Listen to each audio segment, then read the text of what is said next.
ताज़ा खबरों के लिए कोणार्क न्यूज़ को सब्सक्राइब करें और बेल आइकन जरूर दबाएं। कोणार्क, अपना शहर अपनी बातें। कहा जाता है कि राजनीति एक ऐसी चीज है जिसमें हर चीज जायज होती है। फिर आप कायदों का उल्लंघन करें ये भी जायज है, या फिर आप नए कायदों को लागू करें ये भी जायज है। जिस प्रकार से राजनीति पूरे महाराष्ट्र में ये देखने को मिल रही है, एक और कोरोना महामारी लगातार बढ़ती जा रही है, तो विरोधी पक्ष का ये कहना है कि सत्ता पक्ष नाकाम है इस महामारी को रोकने के लिए। पूरे महाराष्ट्र में ये जो है नज़ारे आपको देखने को मिलेंगे। विरोधी पक्ष यानी कि भाजपा पूरी तरीके से विरोध करते हुए सत्ता का नजर आता है। तो वहीं सत्ता पक्ष ये कहता है कि हम सक्षम हैं, हम कोशिश कर रहे हैं, लेकिन तस्वीरें जो है कि लगातार संक्रमण बढ़ते जा रहे हैं और ग्राउंड लेवल से कई शिकायतें आ रही है कि लोगों को जो है सही उपचार नहीं मिल पा रहा है। लेकिन हमारी माने तो दोनों ही नाकाम है। उल्लासनगर शहर में लगातार कोरोना संक्रमण के मामले बढ़ते जा रहे हैं, तो ऐसे में सत्ता पक्ष के ऊपर लगातार बीजेपी यानी कि विरोधी पक्ष द्वारा निशाना साधा जा रहा है। ऐसे में महाराष्ट्र के पूर्व मुख्यमंत्री यानी कि देवेंद्र फडणवीस जो है रविवार के दिन ठाणे जिले के कई अस्पतालों का दौरा कर रहे थे, तो उसी वक्त वो उल्लासनगर के भी अस्पतालों का दौरा करने आए।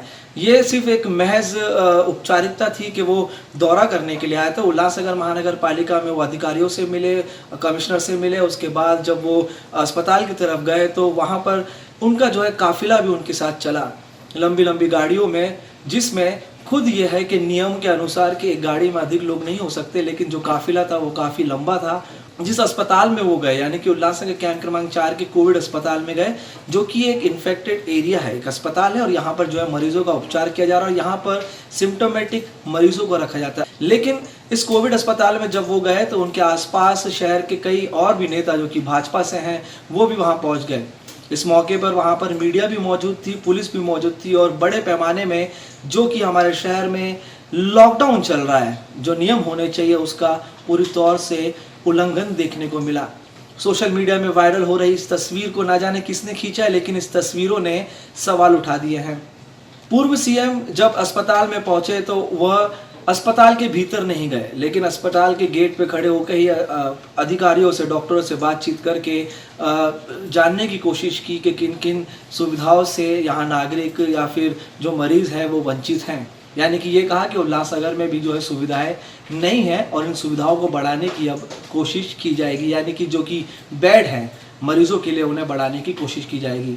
आता उल्लासनगरमध्ये एकूण स्पाइक येऊ घातला आहे, म्हणजे अजून पूर्ण आला नाही पण तो येऊ घातला आहे। अशा परिस्थितीमध्ये इन्फ्रास्ट्रक्चर फार जास्त लागेल आणि उल्लासनगरचा विचार करता, इथली डेन्सिटीचा विचार करता आणि इथे एकूण महापालिकेची तर व्यवस्था फारच कमी आहे, सरकारची व्यवस्था कमी आहे, काही प्रायव्हेट व्यवस्था आहे, असे सगळे व्यवस्थेचा जर विचार केला तर इथे ICU बेड्स, व्हेंटिलेटर्स, बायपॅप आणि ऑक्सिजनेटेड बेड्स याची मोठ्या प्रमाणात सोय करावी लागेल।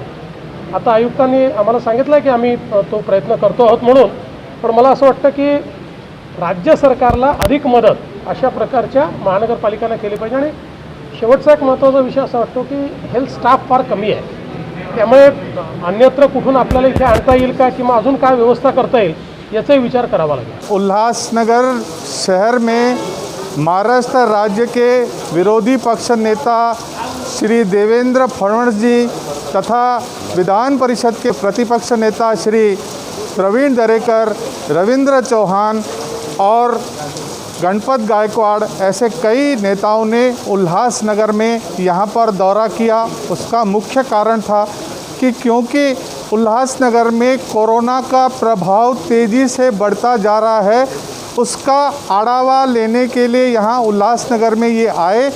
पहले उन्होंने उल्लासनगर 4 के कोविड अस्पताल का दौरा किया, वहाँ के डॉक्टरों का हाल पूछा और वहाँ के मरीजों का हाल जाना। उसके बाद यहाँ महानगर पालिका में एक विधिवत मीटिंग आयोजित की गई, जिसमें आयुक्त ने किस तरह की उल्लासनगर में तैयारियां की है उसका पूरा प्रेजेंटेशन दिया।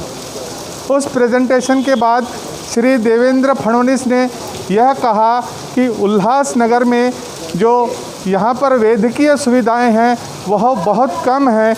उसका कारण यह है कि महानगर पालिका की आर्थिक स्थिति इतनी नहीं है कि वह वैद्यकीय जो है सुविधाएं खड़ी कर सके। इसलिए यह काम राज्य सरकार का है और राज्य सरकार ने इसके ऊपर पूरा ध्यान देना चाहिए।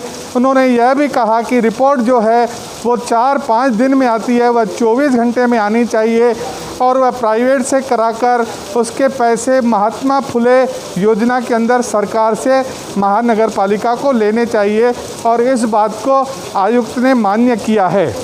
इसके अलावा उन्होंने यह भी कहा कि आने वाले दिनों में कोरोना का जो प्रभाव है वो और बढ़ सकता है, इसीलिए जल्द से जल्द इंफ्रास्ट्रक्चर मूलभूत सुविधा यहाँ पर खड़ी करनी होगी। और आयुक्त ने बताया 2500 बिस्तरों की पूरे शहर में रहने की व्यवस्था आने वाले 8 दिनों में करेंगे।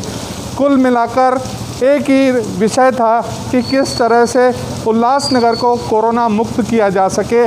हम ये नहीं कह रहे कि दौरा गलत था, ये काफ़ी अच्छा दौरा था। जो है लोगों को, नेताओं को, जो वरिष्ठ नेता हैं उन लोगों को देखना चाहिए कि किस तरीके से परिस्थिति है, लेकिन जिस तरह से जो दौरा किया गया था उसमें जो है कायदा कानून का उल्लंघन हुआ था, जिसके वजह से सभी सोशल मीडिया में इसकी जो है निंदा भी की जा रही है। बहरहाल अब देखना यह है कि जो दौरा किया गया उस दौरे का क्या फ़ायदा होता है, इससे क्या लाभ होता है और जो लगातार परिस्थितियाँ बिगड़ती जा रही है शहर में उसमें किस तरीके से सुधार आ पाता है। क्योंकि अब भी अगर माने तो प्रशासन जो है कहीं ना कहीं कोशिश कर रहा है, लेकिन ग्राउंड लेवल से जो तस्वीरें आ रही है, जो शिकायतें आती है कि वेंटिलेटर की जो है कमी है, बेडों की कमी है, लगातार लोगों को अस्पतालों में भर्ती नहीं किया जा रहा है। आदेश भी आया था कि अगर आप प्राथमिक उपचार नहीं करते तो आपके ऊपर कार्रवाई होगी, लेकिन इसके बाद भी इस तरीके की तस्वीरें, इस तरीके की बातें लगातार होती जा रही है। तो देखना यह है कि जिस तरीके से जो वादे विपक्ष करता है, सत्ताधारी करता है, तो ये सच कब होते हैं, क्योंकि इस महामारी ने अपना प्रकोप जो है फैला दिया और इसकी जो आने वाली परिस्थिति होगी ये और भी भयंकर होगी। तो ऐसे में अब राजनीति छोड़कर ये सोचना चाहिए कि इस महामारी से किस तरीके से निपटा जाए, लोगों की जान किस प्रकार से बचाई जाए। कोणार्क, अपना शहर, अपनी बातें।